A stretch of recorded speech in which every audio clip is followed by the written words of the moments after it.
Hello friends, once again welcome to my YouTube channel The Capture, and today I'm going to discuss about the 8th pay commission. Yes, you are hearing right. There is lot of buzz, there is lot of noise, there is lot of talk about the benefits of 8th pay commission once it is implemented. I want to make here clear that whatever you are hearing about the triplication or you can say doubling of pay, or there will be 200%, there will be 150% of salary hike. All these things are not practicable. All these things are not things in which you can believe, or these are not believable things. You cannot believe in all these things. There are some reports which are genuine, in which you can believe. There are some forecasts, there are some estimates of renowned, we can say world-renowned agencies in which you can believe, or somehow they are believable. जैसे कि जो है Goldman सैक्स, जो है एक second largest investment bank है America का, उनकी एक रिपोर्ट आई है रिगार्डिंग 8th पे commission in India. According to them, it is estimated by them, or according to their reports, there will be 14 to 19% hike in salaries of central government employees in India once the recommendation of 8th pay commission is implemented by the central government. तो इसका ये मतलब है कि जो Goldman Sachs है, जो दुनिया की सेकंड लार्जेस्ट जो है इन्वेस्टमेंट बैंक है अमेरिका का, उनकी एक रिपोर्ट आई है. इस पर एक रिपोर्ट जो है प्रिंट हुई है, एक छपी है इस पर, जो है 8th पे कमीशन इन इंडिया. तो अकॉर्डिंग टू उनकी रिपोर्ट के मुताबिक जो है 14 से 18% जो है हाइक हो सकता है सैलरी पर, सैलरीज़ में जो है जो सेंट्रल गवर्नमेंट के एम्प्लॉइज़ हैं.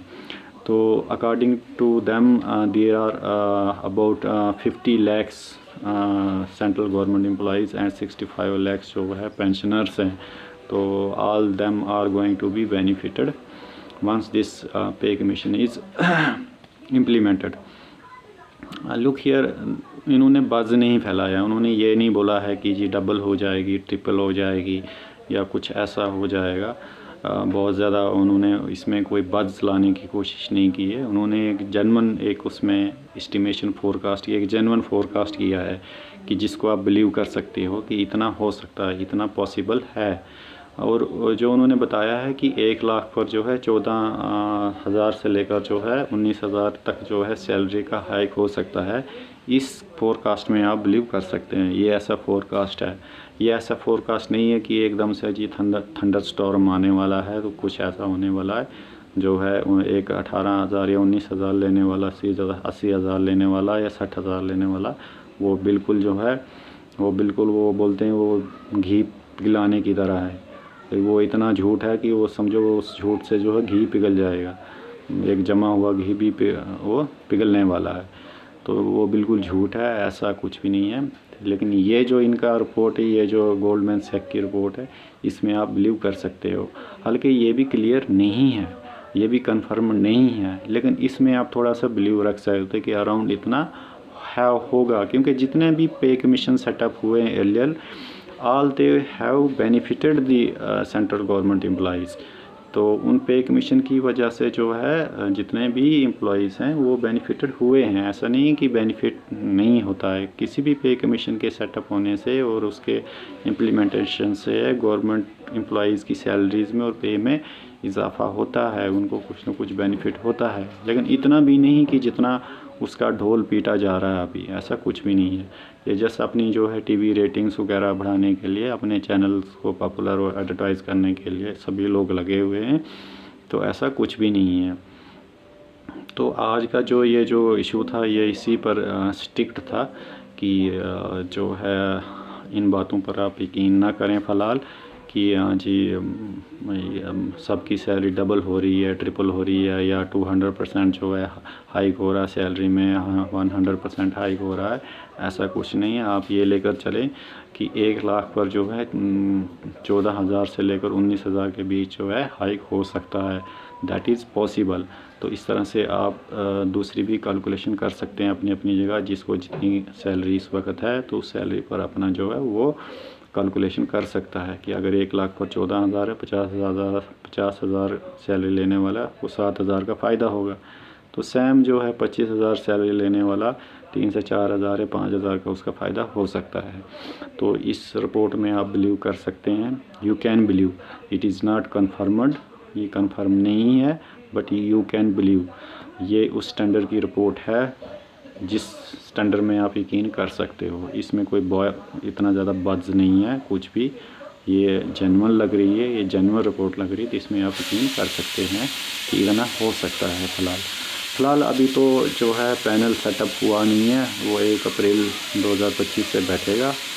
तो पैनल जो है बहुत सारे जो स्टेक होल्डर्स हैं इसमें उनसे बातचीत करेगा, उनकी रिकमेंडेशन लेगा, ठीक है। टर्म्स ऑफ रेफरेंस होंगे उन कमेटीज़ के, डिफरेंट कमेटीज़ के, तो सबको प्रीवियस जो 7th पे कमीशंस है उसको भी कंसिडर में रखते हुए जो है 8th पे कमीशंस अपनी जो है रिकमेंडेशन देगा।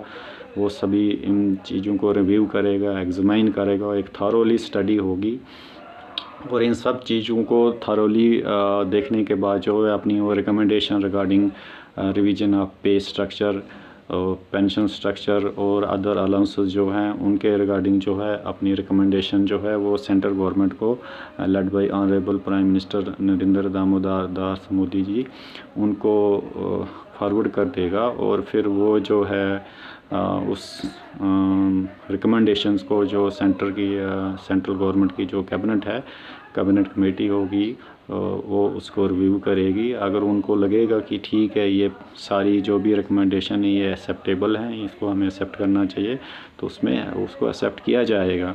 अब उसमें देखा यह जाएगा, देखो पे हाइक के रिगार्डिंग जो सबसे इम्पॉर्टेंट 2 फैक्टर प्ले करते हैं, वो प्ले करते हैं फिटमेंट फैक्टर, कि फिटमेंट फैक्टर क्या रहेगा। जैसे 7th पे कमीशन में 2.57 था, और दूसरा रहेगा कि जो DA मर्जर होगा कि नहीं होगा।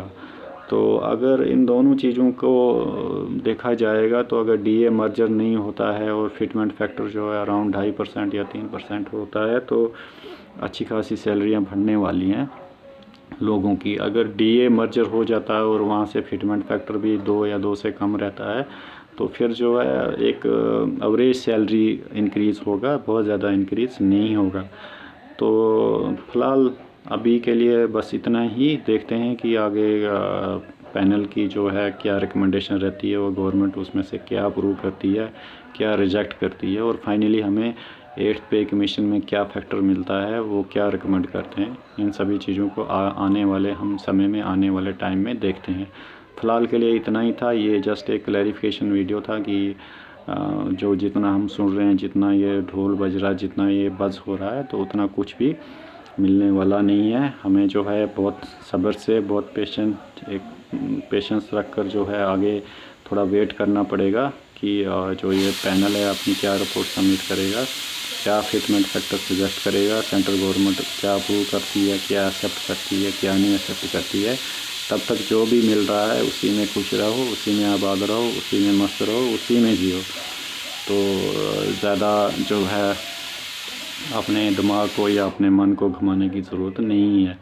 जब जो कुछ मिलेगा अच्छा ही मिलेगा। गवर्नमेंट जो हमेशा अपने एम्प्लॉइज़ के फेवर में ही सोचती है, ऐसी बात नहीं है, अगेंस्ट नहीं सोचती है। गवर्नमेंट को सिर्फ अपना ये भी हकीकत है कि सिर्फ एक अपने एम्प्लॉइज़ के ही बारे में नहीं सोचना है, उन्होंने और अदर्स जो हैं इश्यूज़ जो हैं अदर्स, उनको भी टैकल करना है, उनके बारे में भी सोचना है। तो whatever may be government give us, we must happily accept that, और हमें उसी में खुश रहना चाहिए। बहुत ज़्यादा हमें जो है कुछ अपने मन को या अपने दिमाग को घुमाना नहीं चाहिए। So what ever they will deliver us, we will be happily accepting to that, and will be happily enjoying to that.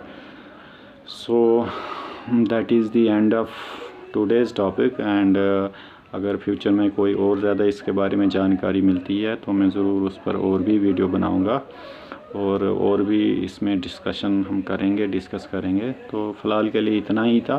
Thanks a lot for watching my channel. I request you to subscribe my channel if not have. अगर अभी तक आपने इसको subscribe नहीं किया है तो please आप सब्सक्राइब करें और ज़्यादा से ज़्यादा मेरे चैनल को जो है आप जो है वॉच करें, शेयर करें, रिकमेंड करें, लाइक करें एक्सेट्रा। सो अभी के लिए थैंक यू।